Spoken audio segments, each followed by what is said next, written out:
أنا حالياً موجود بجزيرة عدد سكان هالجزيرة 0.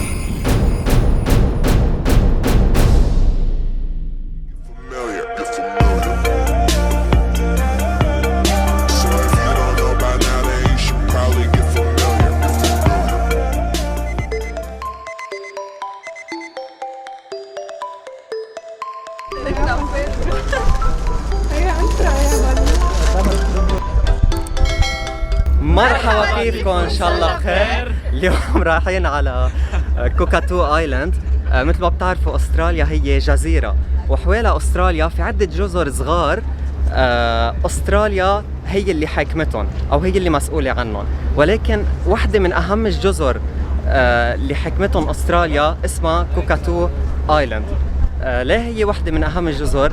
بسبب اثرها التاريخي والجغرافي سابقا واثرها السياحي حاليا.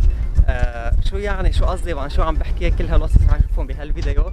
ما تنسوا قبل ما نبلش تعطوني اللايك والسبسكرايب اذا ما كنتوا مشتركين، واذا بتحبوا تعملوا شير للفيديو. ثانك يو. سلام.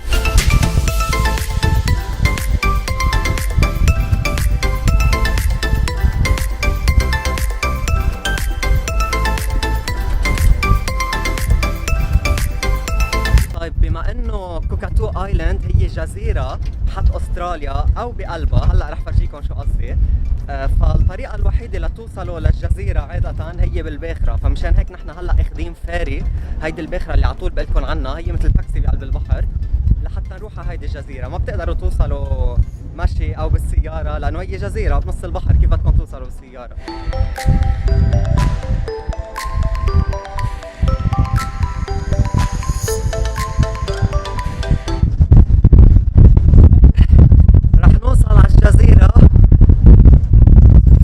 وكتير هوا قوي لانه الفاري مسرعة بالبحر والهوا عم بشبق فينا، ما بعرف اذا صوتي طالع اصلا.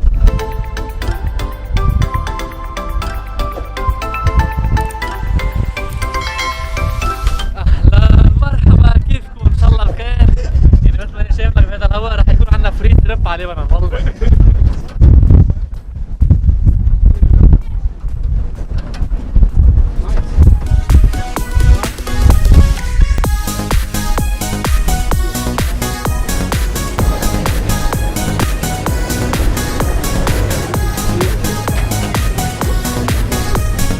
أنا هلأ وصلت لهون.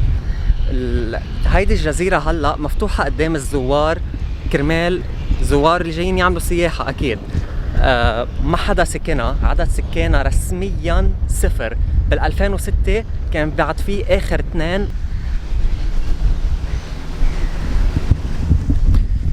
طيب مثل ما شايفين في هيك تانتس وراي مثل خيام. هالخيام تقدروا انتم تستأجروهم، يعني بتفوتوا على الويب سايت تبع كوكاتو ايلاند وبتقدروا تستأجروهم اذا جايين مثلا تعملوا كامبينج او جايين تناموا هون ما بدكم ترجعوا، بتقدروا تستأجروهم تقعدوا فيهم تناموا.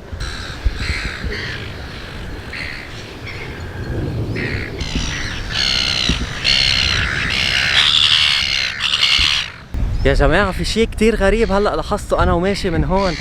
عدد العصافير الطيور مش مقبول، والغريب فيهم ما بيهربوا منكم، بالعكس ببلشوا يصرخوا سامعين؟ بس قربوا من حدهم بصيروا يعملوا هيك، يمكن لأنه عاملين بيض، في كتير منهم كتير صغار بعضهم، بس تقربوا منهم ببلشوا يصرخوا وبصيروا يطيروا عليكم.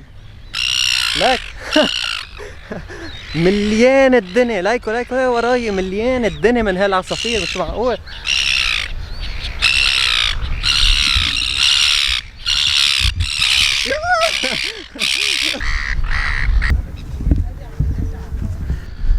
طيب مثل ما قلت لكم كوكاتو ايلاند هي جزيرة بقلب استراليا اللي هي كمان جزيرة، يعني صارت مثل جزيرة كبيرة بقلبها في جزيرة صغيرة بس منفصلين عن بعض. ما فهمتوا قصدي؟ اوكي رح فصلكم اكثر. شايفين هيدي النقطة الخضراء يلي موجودة بهالصورة؟ هيدي هي سيدني، وهيدي النقطة الحمراء المدورة هيدي هي كوكاتو ايلاند.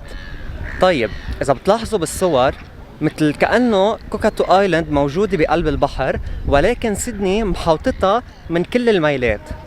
هي اذا بترجعوا مزبوط لقبل كوكاتو ايلاند ما كانت هيك، اللي صار انه اعلى نقطة بكوكاتو ايلاند ارتفاعها عن سطح البحر هو 12 متر. 12 12 تخيلوا، يعني هالجزيرة كلها سوا ارتفاعها عن سطح البحر 12 متر، يعني اقل موجة تقدر تجي لهون وتغطي الجزيرة كلها سوا. فشو عملوا الدولة الأسترالية من زمان؟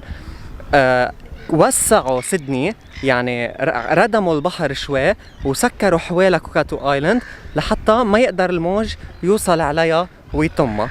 فهيك اذا مثل ما بتلاحظوا بالصور انه صارت كوكاتو ايلاند موجوده بالنص وسيدني مثل لافه حواليها.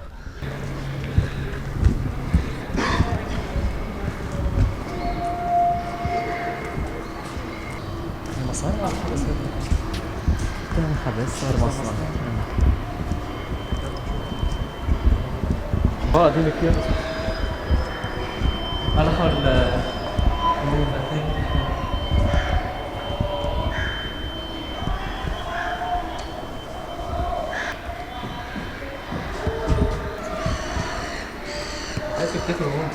واو عاملين مثل متحف هيك صغير للاشياء اللي كانوا يستخدموها العالم اللي كانوا هون. مش معقول شو كبير هيدا المطرح يا بيير. شو هذا بخوف. كتير كبير وعالي ومش معقول. ليك بس هاي بتبينوا بقى شيء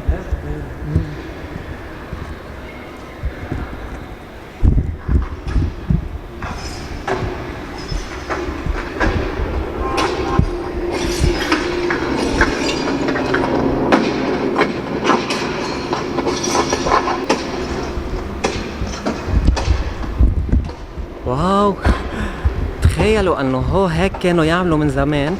انا واقف هلا قدامهم. طيب هيدي الجزيرة بال 1839 وال 1869 كانت مقر لحتى يعذبوا العالم فيها. العالم بتعمل جرايم وهيك قصص قتل، كانوا يجيبوها على هالجزيرة ويقعدوا يعذبوها. بعدين من 1857 لل 1991 يعني على مدار 134 سنة كان في هون مثل مدرسة ومثل مصنع. هيدي المدرسة كانت تتعلم الصغار والكبار كيف يبنوا سفن، كيف يبنوا شب. اوكي، فهيدي هون كانوا يعلموا هيدول العالم وفتحوا مصنع لحتى يصنعوا هيدول البواخر. فتخيلوا انه انتقلت من مطرح لحتى يعذبوا العالم فيه لمطرح عم يبنوا السفن. طيب مثل ما قلت لكم انه هيدا هون المطرح اول شيء كان مطرح للتعذيب، كانوا يجوا يعذبوا العالم. ليكوا محطوط بعده هياكل عظميه وهيك قصص تيجسدوا لنا شو كان يصير من زمان.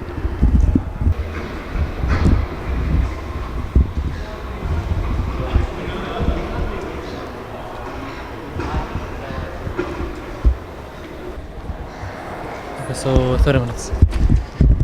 طيب شو عملنا هلا؟ في حدا هون عم يعمل تاتو انكلس، يعني تخيلوا تاتو بس بلا حبر.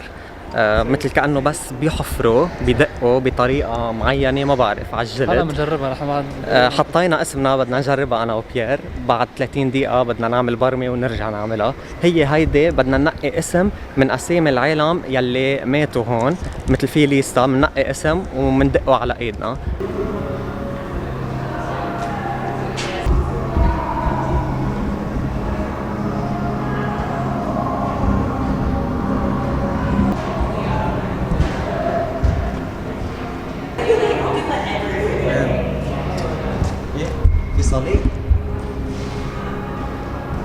صور العالم الموجودة هون محطوط عليهم صور مريم العذراء، السلام لاسمها يعني.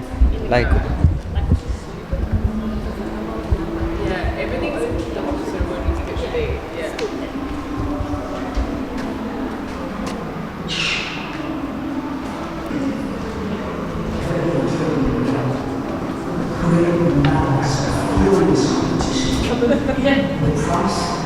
a ton of clean flax and another half for ammunition.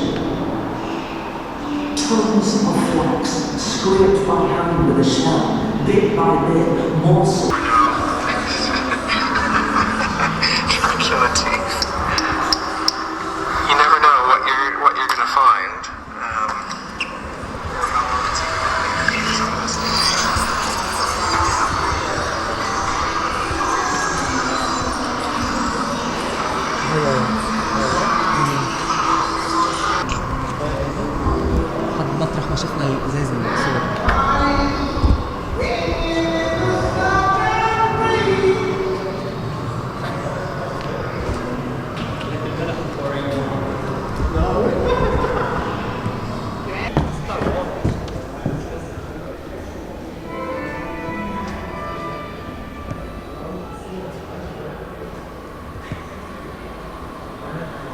ليكو هون حاطين مثل موفي عم بيفسروا لنا كيف كانوا يبنوا السفن.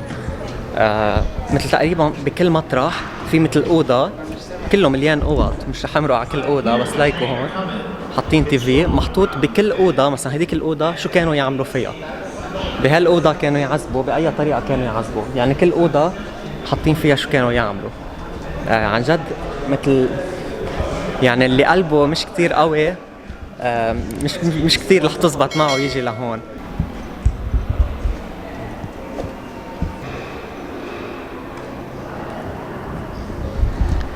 هيدي يمكن سفينة كانوا عم يعملوها، عم يرجعوا يزبطوها، ويمكن وقفوا او ما زبطت معهم تركينا ما بعرف.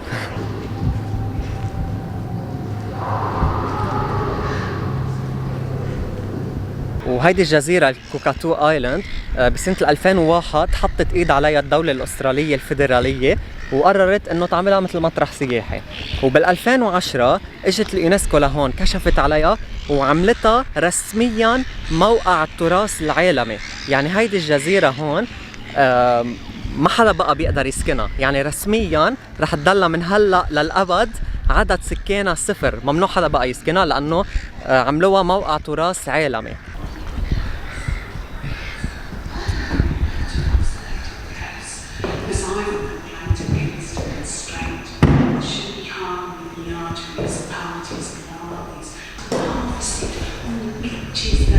طيب اللي عم جرب فرجيكم اياه انه تخيلوا هيدا الشعب قد ايه راقي، عن جد مش عم بمزح، انه نحن عم نحكي بال 1800 يعني من 200 سنه تقريبا كان بالهم انهم يعملوا ريسايكلينج. نحن هلا صرنا بال 2020 وبعدنا مثلا نحن بلبنان ما بنعمل ريسايكلينج. يعني عن جد هن مشان هيك بقول لكم انا استراليا بتحسوها مبنيه، يعني بس انبنت كان في قانون بقلبها، عرفتوا؟ فبتحسوا عن جد انه انا مش عم بتخيل انه خيي من 200 سنه كان عن جد بالهم بالريسايكلينج بدل ما يكون بالهم كيف يعيشوا وكيف يقدروا ياكلوا. على فكره اليوم مايكل معنا، مايكل المصور تبعنا الفوتوغرافر. هلا رايحين لحتى نعمل تاتو. Choose a name that resonates with you. Don't read the back yet. You'll read the back when you're getting lighter.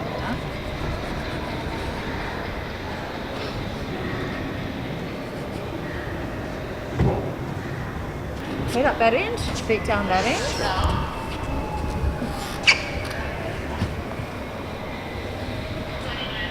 Alright, I'm going to give that to you. بعدني عايش روق بس مو تصور. Alright, really nice and clearly and really slowly. Okay, you ready? Sure. Let's start now. Damião Lima da Silva was killed on the 8th of March. This intervention resulted in increased insecurity for the indigenous people in the area. That's it. Awesome. Thanks, guys. Say hi to the camera. Hey, hello. Okay, starting now. He was killed by unidentified assailant at his office in Tala municipality. نحن هلا عملنا انا وبيير التاتو. هي بيجي مثل ما شفتوها هيك بيصيروا ينكزوا. فكرتها بيعطوكم مثل كارد عليها اسم حدا وقصته، كيف تعذب، كيف وصل لهون، كيف تعذب وكيف مات. شو يا بيير مبسوط لهلا والله اهم شيء كثير حلوه، بس مثل ما بيقولوا يعني الصحبه الرفقه اهم من كل شيء. يعني مبسوطين هلا انا وبيير عم نقصر، عم ننبسط نشوف كل شيء. طيب قبل ما نكفي الفيديو ما تنسوا تحطوا لي اللايك، تشتركوا بالشانل اذا ما كنتوا مشتركين. ما تنسوا والانستغرام بتروح عليكم كثير، انستغرام وفيسبوك على طول بنزل عليهم اشياء، بنزل اشياء ما بحطها بالفيديو يعني. وكمان شغله هلا صار في ممبرشيب للشانل تبعي، اللي بحب يشترك فيها في حد السبسكرايب كبسه الجوين، تكبسوا على الجوين بتشوفوا كل شيء بقلبها، شو فكرتها وشو بيطلع لكم اشياء. With